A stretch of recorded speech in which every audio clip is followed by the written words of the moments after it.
आजकल हर एग्जाम में बहुत डिफिकल्टी में क्वेश्चन पूछा जा रहा है, क्योंकि आसान क्वेश्चन जो है दे देगा सभी लोग बना लेगा, और आसान क्वेश्चन नहीं आता है।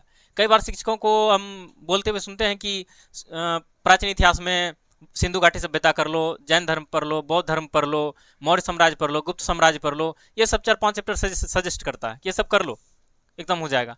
लेकिन जरूरत है कि इतना अध्याय तो सभी लोग करता है, और जब तुम डायरेक्ट गुप्त वंश पढ़ोगे, मौर्य वंश पढ़ोगे, इस बीच में बहुत सारा वंश फिर आता है।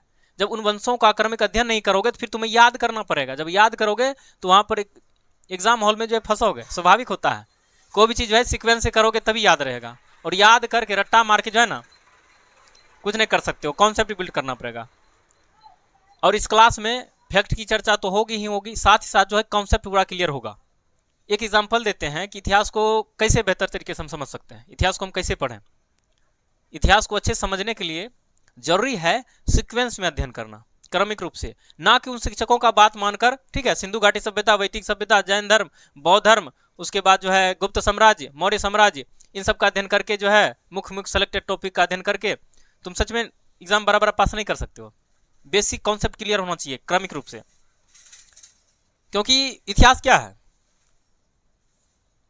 इतिहास प्राचीन घटनाओं का क्रमिक अध्ययन है।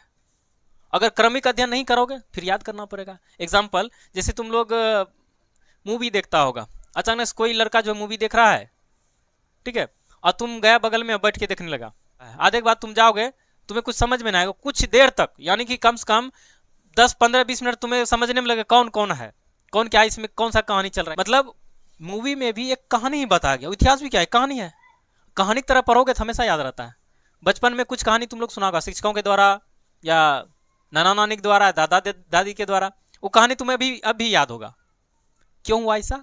क्योंकि एक तो है कि कहानी जो है क्रमिक रूप से चला, प्रारंभ से तुम्हें सुनाया गया, बाकी बात तुम पूरा उसमें जो है फोकस्ड होकर सुना और याद रह गया। इतिहास भी वही है, एक कहानी है, कहानी की तरह पढ़ना जरूरी है। और सेलेक्टेड टॉपिक को पढ़ोगे तो फिर कहाँ कहानी का आनंद आ पाएगा, या तुम कहाँ उसको बेहतर तरीके से समझ सकते हो। इधर से याद करोगे उधर भूलोगे।